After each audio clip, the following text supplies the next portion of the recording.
বাসায় ফিরে কপাল চেপে ধরে ড্রয়িং রুমের সোফায় বসে গেল সায়ান্ন। কোনো কথা বলল না, কিন্তু দিবার চুপ থাকা কষ্টকর ছিল। নিজের ঘরে না গিয়ে ভাইয়ের সামনে দাঁড়ালো ও। মাশফিক তালুকদারের সাথে সায়ান্নর রেষারেষি ইতিমধ্যে ওর আর অভ্রর জন্য সুখবর না। প্রথম দিনে বাইক পোড়ানো নিয়ে ঝামেলা, আর এরপর সাজের সম্বন্ধের দিনের মারামারি। দুই নিয়ে দুজনে বেশ ভালোই চিন্তায় ছিল। এর মাঝে আজকে আবার সাজকে কোলে তোলার কাহিনী, আবারও মাশফিকের মারমুখে আচরণ, আর সায়ান্নর ওর কলার ধরে ধমকি দিয়ে আসা। কোনো কিছুই দিবার অনুকূলে ঠিক ছিল না। যদি না সায়ান্ন আজ লাইব্রেরিতে যেত, এসবের কিছুই ঘটতো না ওখানে। তাই পুরো দোষটা ভাইয়ের কাঁধে চাপালো দিবা। ঈষৎ রাগ নিয়ে বলল, ঘোরার জায়গা পাচ্ছিলি না? জীবনেও লাইব্রেরিতে পা না দেওয়া জীব, তুই আজ লাইব্রেরিতে গিয়েছিলি কেন? কপাল থেকে হাত নামিয়ে সায়ান্ন বোনের দিকে তাকালো। দিবা আদতেও বুঝে ওঠেনি ওর ভাই কেন গ্রন্থাগারমুখী হয়েছিল। দাঁতে দাঁত চেপে অতি কষ্টে সায়ান্ন সংবরণ করলো নিজেকে। চিবিয়ে চিবিয়ে জবাব দিল, তোর জানুকে দেখতে। মানে? গুনে গুনে 4টা ভাঁজ পড়ে দিবার কপালে। সায়ান্ন কোলের কুশন পাশের সোফায় ছুঁড়ে মেরে উঠে দাঁড়ালো। খেঁচানো আওয়াজে বলল, প্রেম করার জন্য আর ছেলে পেলি না? শেষমেশ ওই মাশফিক তালুকদারের ভাই। দিবা ঠোক গিলল একটা, বুঝে উঠল সব শেষ, কিচ্ছু করার নেই আর। আগ্নেয়গিরিতে ভূমিকম্পটা ওই তুলেছে, এখন অগ্নুৎপাত তো হবেই। কিন্তু দিবা তখনও বুঝে উঠল না ওর আর অভ্রর বিষয়ে সায়ান্ন টের পেল কী করে। সামাল দেওয়ার শেষ চেষ্টাটা করতে আরও একটা ঢোকে গলা ভিজিয়ে বলল, কী সব বলছিস? প্রেম কিসের? অভ্র আমার ক্লাসমেট। কী ধরনের ক্লাসমেটের নাম হোয়াটসঅ্যাপ কন্ট্যাক্টে জানু আর লাভ ইমোজি দিয়ে সেভ করা থাকে তা আমার বেশ ভালো মতোই জানা আছে, তোকে বলতে হবে না। ধরাটা ঠিক কীভাবে খেয়েছে তা দিবার বুঝতে বাকি রইল না আর। কথা বলাই এবার ভুলে গেল ও। সায়ান্ন এক হাত কোমরে আর এক হাতে চুল উল্টে অস্থিরভাবে এদিক ওদিক দেখল। ফের বোনের দিকে চেয়ে অবিশ্বাসী কণ্ঠে বলল, একটা কথা বলতো দিবা, তোর ক্লাসে বা আশেপাশে কি আর কোনো ছেলে ছিল না? আর কোনো জুৎসই, আচ্ছা জুৎসইও লাগবে না, কোনো ন্যাংরা খোড়া টোকাই কি এসে প্রপোজ করেনি তোকে? এত বড় হয়েছিস, কখনো কোনো সেলিব্রিটি ক্রাশও কি ছিল না তোর? যেখানে যার সাথে প্রেম করতে হতো আমাকে বলতে, আমি হ্যান্ডেল করতাম সবটা। এই শালা অভ্র তালুকদারি কেন? প্রেম শুরুর 6 মাসের মধ্যে যে ওর ভাই আর আমার ভাইয়ের মধ্যে তৃতীয় বিশ্বযুদ্ধ বাঁধবে তা কি আমি জানতাম? মনের কথাটা মনেই মাটি চাপা দিল দিবা, মুখে আর আনলো না। কথা বলার মুখই তো ওর নেই। বোনকে চুপ দেখে সায়ান্ন দম নিল। গলা ছেড়ে স্বাভাবিক হওয়ার চেষ্টা করলো। এদিক ওদিক দুবার পায়চারি করে পুনরায় বোনের সামনে দাঁড়িয়ে গিয়ে বলল, আচ্ছা যাওয়ার হয়েছে, তুই আমাকে ব্যাস এটা বল, এসবের শেষ কোথায়? আই মিন, তোদের এই ছেলে খেলা প্রেমের ভ্যালিডিটি আর কতদিনের? প্রসারিত চোখে দিবা ভাইয়ের দিকে চায়। সায়ান্ন এমনভাবে চেয়ে আছে ওর দিকে, সে ধরেই নিয়েছে অভ্র আর ওর প্রেমটা নেহাতি সময় কাটানো আবেগ, কোনো রকমের ভবিষ্যৎ নেই এর। কিন্তু বিষয়টা তো এমন না, আর মিথ্যা বলার উপায় ওর নেই। তাই ভাইয়ের থেকে দৃষ্টি সরালো দিবা, থতমত কণ্ঠে বলল, ফর ইন্টারনেটে। সায়ান্ন পুনরায় প্রসারিত চাইল। ওর 16 বছরের বোন ওর সামনে বসে ওকে জানাচ্ছে তার আর অভ্র তালুকদারের প্রেমের সম্পর্কের স্থায়িত্ব নাকি চিরন্তনের জন্য। সায়ান্ন হামিদ হাসি মুখে মাশফিক তালুকদারকে ট্রে ভরা মিষ্টি এগিয়ে দিচ্ছে। চোখের সামনে এহেন দৃশ্য ভেসে উঠতেই তৎক্ষণাৎ চেঁচিয়ে উঠল সায়ান্ন, বলল, এখন ওই মাশফিক তালুকদারকে আমার বেয়াই সাহেবের ট্রিট দেওয়া লাগবে? আতকে উঠে মাথা সর্বোচ্চ নিচু করে নিল দিবা। সমানে হাত কসলাতে লাগলো। বোনকে ভয়ার্ত দেখে সায়ান্ন চোখ বন্ধ করে নিল। একটা দম ফেলে শান্ত করলো নিজেকে, তারপর চোখ মেলে দিবার হাত ধরে ওকে সোফায় এনে বসালো। কিচেনে গিয়ে জগ থেকে গ্লাসে পানি ঢেলে নিজেও বোনের পাশে বসে গেল।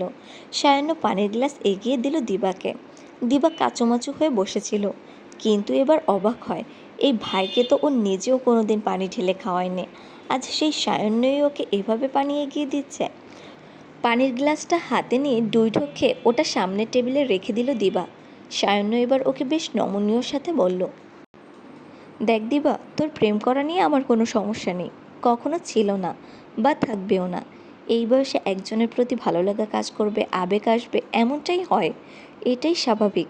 তাই মায়ের হাজারবার বলা সত্ত্বেও আমি কখনো তোকে স্টক করিনি। উল্টো মাকে বলেছি তোর সাথে ফ্রেন্ডলি ব্যবহার করতে। আমি নিজেও মানহার বিষয়টা এই কারণেই তোদের জানিয়েছিলাম, যাতে তুই বুঝতে পারিস আমাদের নিজেদের লাইফ নিয়ে সব ধরনের ভালো ডিসিশন নেওয়ার স্বাধীনতা আমাদের আছে। বাবা মা সেখানে কোনো আপত্তি করবে না, আর বাবা তো অলরেডি তোর বেস্ট ফ্রেন্ড। তাই আমার ধারণা ছিল তুই কোনো ভুল পথে যাবি না। তোর লাইফে কেউ চলে আসলে তুই নিজে থেকেই আমাদের জানাবি। এজন্য কাল তোর ফোনের অভ্র টেক্সট নোটিফিকেশন দেখে আমি অবাক হয়েছিলাম। ভাবছিলাম আমরা বন্ডিংয়ে ঠিক কোথায় কমতি রেখেছি তোর, যে তোর মনে হলো আমরা কখনো তোকে সাপোর্ট করব না।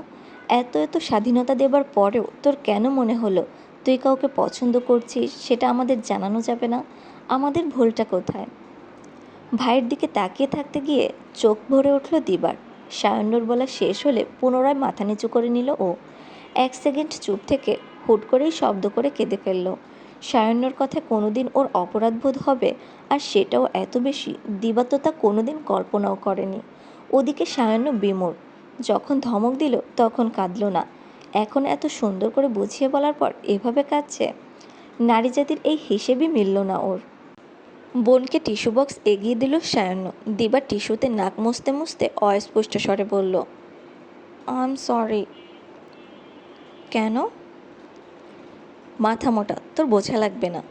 সোফায় গা এলিয়ে দিয়ে বসলো সায়ন্য। গমগমে আওয়াজে বলল, লাইব্রেরিতে গিয়েছিলাম তোর চয়েস দেখতে, তোকে স্টক করতে না, বা তোর জানুকে পেটাতে না। তুই যদি এইসব ভেবে কাঁদতে থাকিস তো থাক, I am not going to say sorry. হ্যাঁ, আমাকে কেন সরি বলবি তুই? তুই তো সরি বলবি শাহজাপুকে। সায়ান্ন আটকায়, ঘাড় কাত করে তাকিয়ে রইল বোনের দিকে। দিবা মাথা তুলল, লাল করা নাক চোখ আর ফোলানো গাল নিয়ে বলল, তাও একবার দুইবার না, 3-3 বার।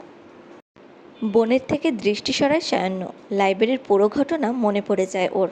পড়ে যেতে উদ্যত সাজের কোমর ধরা, বড় বড় চাহনি, কাঁধে সাজের হাত, ওকে শূন্যে তুলে টুল থেকে নিচে নামানো। দিবা দেখল ভাই ঢোক গিলছে। ও নিজেই এবার সায়ান্নর দিকে পানির গ্লাস বাড়িয়ে দিল। সায়ান্ন কিছুটা হকচকিতভাবে পানির গ্লাস হাতে নিল।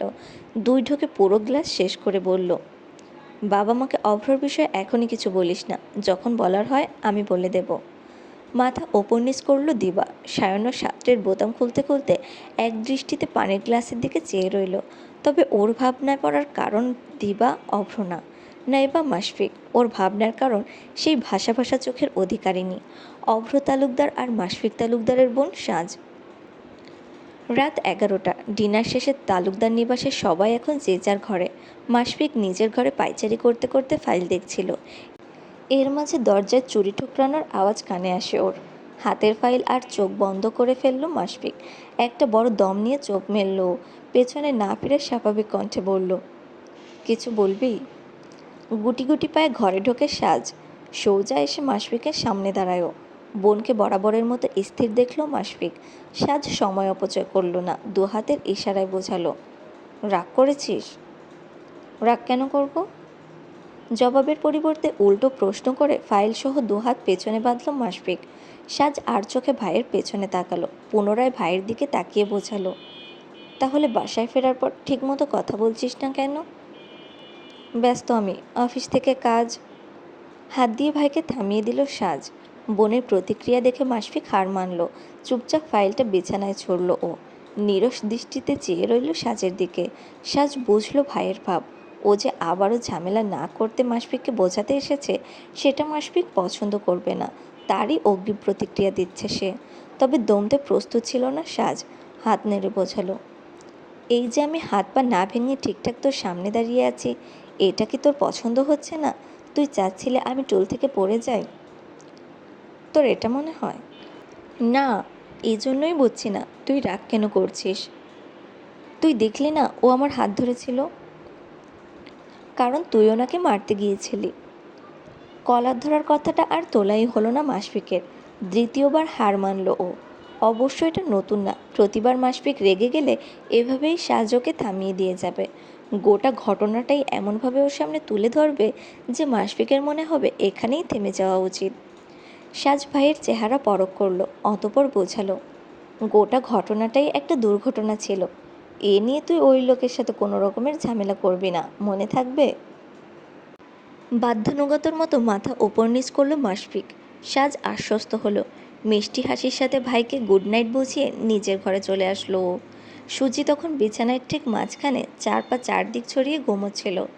দরজায় দাঁড়ানো সাজ কোমরে হাত দিয়ে হতাশায় মাথা ডানে বামে দোলালো। তারপর এগিয়ে গিয়ে আলতো হাতে তুলল সুজিকে। নিজে ঠিকঠাক মতো বসে ওকে শুইয়ে দিল পাশে। কিন্তু সাজ পড়ার জন্য কোলের ওপর বইটা রাখতেই সুজি এসে অতি আয়েসে বইয়ের ওপর বসে গেল। সাজ বুঝল রাত বেড়েছে, সুজি এখন ওকে আর পড়তে দেবে না। নিচ থেকে বইটা সরিয়ে বেড সাইড টেবিলে রাখলো ও। ঘড়ি দেখার জন্য মোবাইলটা হাতে নিয়েছে। ঠিক তখনই ওর হোয়াটসঅ্যাপে মেসেজ আসে একটা। সাজের চাহনি প্রসারিত হয়। যথেষ্ট এডিট করে প্রোফাইলে ছবি যোগ করা মেসেজকারীকে চিনে ফেলল ও। কেননা ছবিটা সেই ভদ্রলোকের যার সাথে দুদিন আগে ওর সম্বন্ধ ভেঙেছে। সাজ দুর্দণ্ড সময় নিল, কিছু একটা ভেবে ওপেন করলো মেসেজটা। তাতে লেখা, সাজ, সেদিন তোমাদের বাসায় মায়ের কথার ওপর কিছু বলতে পারিনি। তোমার ভাই বাবাও আমাকে কিছু বলার সুযোগ দেয়নি। নিজের কাছে নিজেকে প্রচণ্ড ছোট লাগছে সাজ। আমি তোমার সাথে একবার দেখা করতে চাই। প্লিজ মানা করো না, প্লিজ।